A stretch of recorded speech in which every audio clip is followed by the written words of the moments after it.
Good evening from Bobblehead Homestead. I am Jeff. Today is Sunday. It's about 7:45. It hit 93 degrees today, sunny. It's lower 80s right now. Still very humid. Oh, am I ever going to stop complaining about the humidity in Arkansas? I don't know. I'm not really complaining. It's just, it is what it is. I remember these days when it's, 55 in the middle of January. I'm thankful for the mild winters here. Okay, what can I say but thank you about a million times thank you. Speechless. Here comes Bob. Say hi, Bob. They like the kitties, Bob. Oh, he's being squirmy. Yeah, he'll settle down. So I'm saying thank you a million times. PayPal just floored me. Close to $6,000 came in through the PayPal, and a couple of big ones, but a lot of however you define big and small. Everything was big.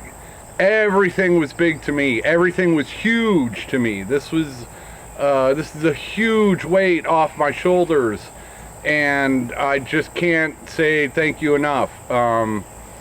Man, just I'm not ready to give up anymore, and I'm gonna make this work out here. Thanks again to this wonderful YouTube community and the viewers and the commenters and the other channels and even friends and people I grew up with, and just I cannot believe the outpouring of support. Well, I should believe it because it's happened to me before, and yeah, what can I say? It's just leaving me speechless. A huge weight off my shoulders. I don't have to worry about spending 4 hours a day trying to make 20 bucks doing stuff I don't want to do. Just a huge burden off my shoulders. I've still gotta make this happen. I've still got to turn this into a business, and that's my plan, but this is gonna seriously help me. There's nothing I can do about the spring not having enough of the purebred hens available, because it's pretty much too late. It's August, so if I got chicks now, September, October, November, December, January, February, they turn 6 months old in February, but you don't start hatching their eggs until they're at least 8 months old. So February, March, April, and that's well into the season. And so anything I put in April wouldn't hatch until May. And so what I can do now is hatch more over the winter and have more started pullets available in the spring. And thanks to your help, that requires an upfront cost. I have to pay for all of their feed, raising them for about 5 months before I can cash in. So this will help me do that. And so I'm gonna go on a well, with the hens I have, I'm gonna try to go on a hatching spree this winter, because like August, well, if I put eggs in an incubator today, I don't even know, 9th, 10th, something like that. So they wouldn't hatch until, let's say, September 1st. Well, October, November, December, January, February, they hit 5 months old, and that's about when I could start to sell them. So I won't be able to offer 100 baby chicks, starting in March, but instead of hatching 40 eggs trying to get 20 pullets out of that, I can hatch 80 eggs and try to get 40 out of that. And now I will have the upfront costs for the feed over those 5 months before I sell them. Sell them. It's perfectly legal in Arkansas. Well, that's a whole nother story. Don't turn me in. I'm not sending anything out of the state. But yeah, this gives me so many more options.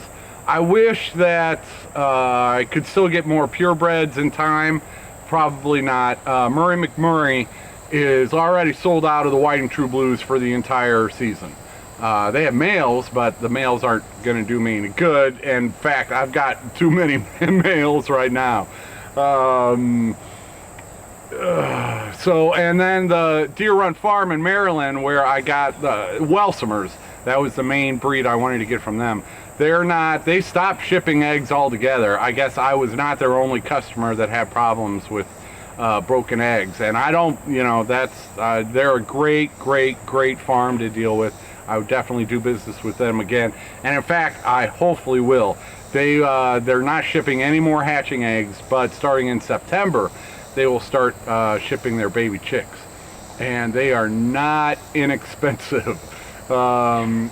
But that's because of the reputation of their breeding program, and that's just it's worth it for somebody like me. It's worth it so that I can bring those good Welsumer genetics to Arkansas, and I can make those available within the state for right now. So I will be getting some more of the Welsumers. I also got some of the Moran's from them, Black, Blue, and Splash. See how many. I have 7 of those that hatched earlier and 1 that hatched later. But the Moran's have a darker chocolate colored egg than the Welsumers do.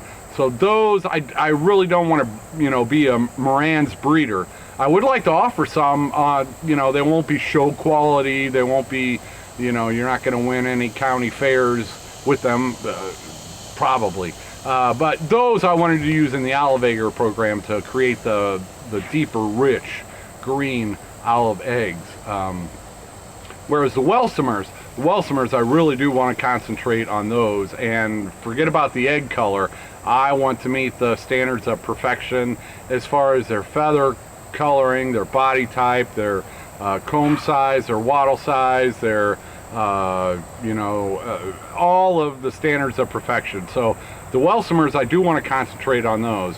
And someday, if somebody wants a champion Welsumer in Arkansas, maybe they'll be able to get them from me. A long ways from there, but that's where I'm going. The Moran's are just kind of a side thing for the olive eggers. And so that is wonderful. So much to update. What else can I tell you? Yeah, lots of suggestions on building new coops, getting a dog, stuff like that. My electric fencing does work. I've been out here for 2.5 years. I have 6 flocks and 2 brooders. I have 3 energizers. I have 6 fences. 2.5 years, not a single loss to a predator from an adult chicken. I did have 3 chicks that, anyway. So that's a pretty good track record when that's the national forest right there. And, I'm not in a suburb or whatever. So, and those attacks on the adult birds, that happened 3 weeks ago. And I have not had any problems whatsoever since I got my fencing situation sorted out.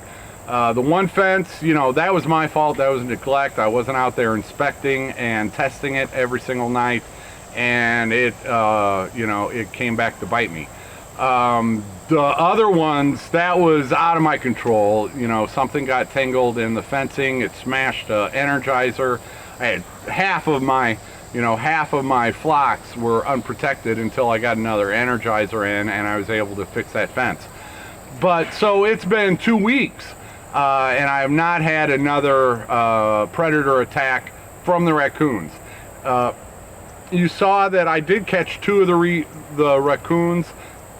There's still a 3rd one out there, but I just caught those raccoons, a couple days ago. So, they've been out there pressuring me for 2 weeks since this started happening, and I haven't had any more problems, even though they were 10 feet away. They're 10 feet away from the electric fencing. Before I caught them, I had 1 live trap, and I'd been setting that out every night, putting eggs in there for the bait. They would set off the trap, get the eggs, and I wasn't catching anything.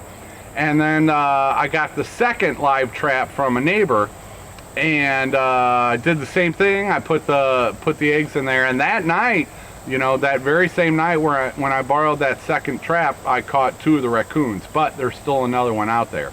In fact, just a couple nights ago, I was out here at about 10 o'clock. I still have the 2 traps that I'm setting up every night. And I was out here about 10 o'clock with a flashlight. And I watched that third raccoon, which is pretty big raccoon, for a good 20 minutes, flashing that. It's like a spotlight, a Stanley handheld spotlight. Anyway, I was shining that flashlight on him the whole time for 20 minutes, watching what that raccoon was doing. It was not going in the trap.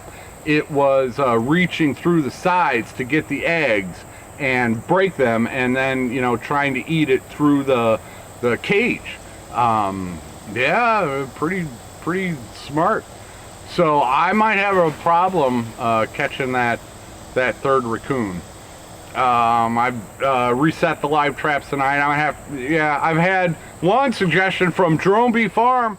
Can I put a link up there? If I remember. If I don't remember, sorry. He suggested using peanut butter and sardines, and you put the peanut butter on the little flap and then put the sardines on top of the peanut butter so it sticks there. And so there's no way they can reach through to get it. They've got to go inside. But I don't. I've got peanut butter. I don't have any sardines, and I don't go to the grocery store. In fact, I just went to the grocery store for the first time in a month. I think July 5th, I went to a grocery store. I didn't go to the grocery store again until, I think it was August 4th. So, yeah, I don't just run out to the grocery store. So I don't have any sardines. So I'm still keeping with the eggs. And, yeah, some people are going to say, well, you were out there for 20 minutes watching it. Why didn't you shoot it? Well, all I had was a flashlight. That's all I had. All I had was a flashlight. I couldn't do that. Another thing with this raccoon and possum, well, let me get back to the fencing, is that it works. It works. So I'm not going to panic. I'm not going to overreact and think that I have to redo everything around here. I'm hoping, you know, 2.5 years was a good run without losing any to a predator. And I'm hoping, you know, I can start, you know, 1 day safe. I'm starting over there. Just got to what I should have been doing all along. And I can't even tell you how many times I've forgotten to turn on the fences overnight. And it's never bit me in the behind when I've done that. I don't know, 2.5, maybe 50 nights I've forgotten to turn on the fences, and it's never come back to haunt me. But then one thing has changed in my neighborhood is that I used to have a lot of free-ranging dogs, including after dark, and there are no longer free-ranging dogs. Some of you heard a bunch of dogs barking in the background of one of those videos, and I do have a neighbor that has a ton of hunting dogs, but they are not free-range, and they don't have any free-range dogs anymore. And then another neighbor also doesn't have any free-range. So I think that might be part of it, is I'm not protected on 3 sides by free-range dogs. So that is part of it. I think what the neighbor has, I shouldn't speak about him. What I will say is there's a dog hunting, it's a beagle hunting dog club not 10 miles away from me. And I guess it's, you know, nationally renowned, and people bring their hunting beagles there and they test them, and they have, you know, campouts, and everybody brings their dogs. And I do know that Blue Mountain Lake has a hunting dog course. I know nothing about nothing, but it is popular in this area. I guess people from all over the country bring their hunting dogs and beagles. Are those coon dogs? I don't know. Maybe I should go knock on his door. Dude, can you help me catch a coon? But anyway, so I think that might be why I've had more pressure from the raccoons and the possums, is I have less protection from my neighbor's dogs. Should I get a dog? Man, it's I've never had a dog before, so that's, you know, taking that's a giant first step for me. and I wouldn't want just any dog. And number one predator typically is a dog for your chickens. So the last thing I would want to do is to get a dog that ends up being the enemy to my chickens. So if I do get a dog, it's gonna have to be the right situation, and I just don't know about that.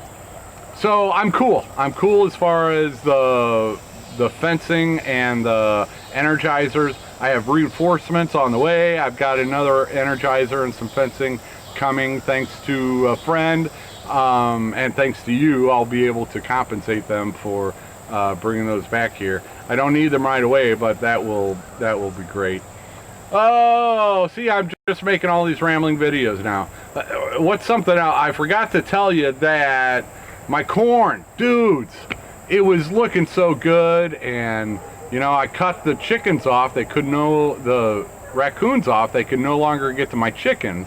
Well, the first thing they did was destroyed my corn, and I'll take it.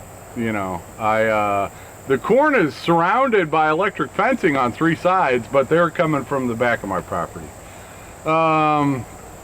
And the fencing does work. I can tell you from firsthand experience, so many times I've forgotten the fence was on and shocked myself. So I know the fence works. I've seen it work on the cats. I've seen it work on, I saw a possum one night sniffing its nose in and running off. And possums don't run off very often, but that one, I've seen neighbors' dogs get shocked by the fence. I've seen neighbors get shocked by the fence. So the fences still work, and I'm not afraid going forward of continuing to do what I have been doing as far as the predators go. All right, let's go take a look at the traps really quick. Are you comfy in the bed of the truck there, Bob? What are you doing, dude? Cleaning up for dinner. Alright, that's cool.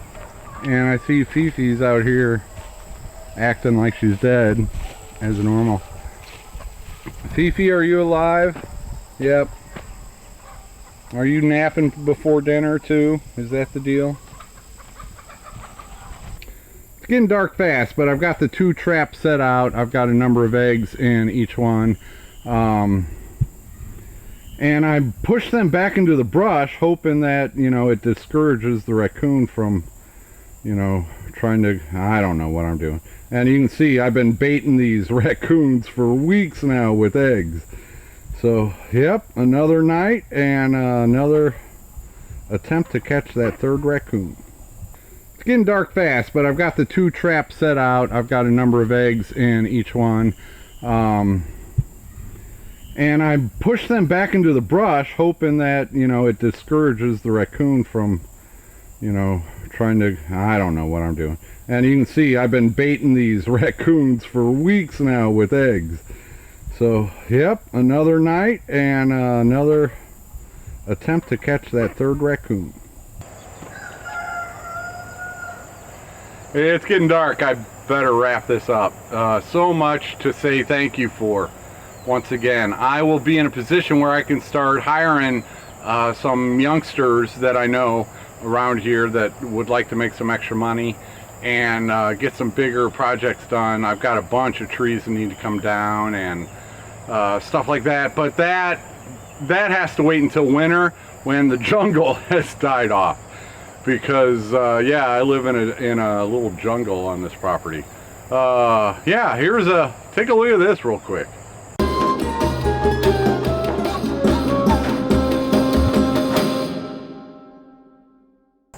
I'll be doing more with that photo in the future, since Drew lost his drone. So yeah, Google Earth I just started playing with that the other night because of somebody's comment, and yeah, they've updated it since I've been here. So yeah, that's just a quick Google Earth shot that you can see that the back 2/3 of my property is still a jungle. And maybe that's something I can work on now this winter that I could not have been able to do on my own. So I can't say thank you enough.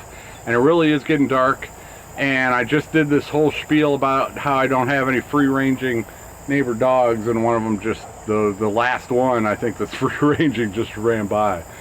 Dude, do your job, man. Oh, there he is, right behind me. Stormy, you got to do your job and chase those coons off, Stormy. Oh, thank you. Thank you once again. I didn't even count yet. Probably more than 100 people helped me out on PayPal. It's a huge burden off my shoulders. Just relieving that stress and that pressure.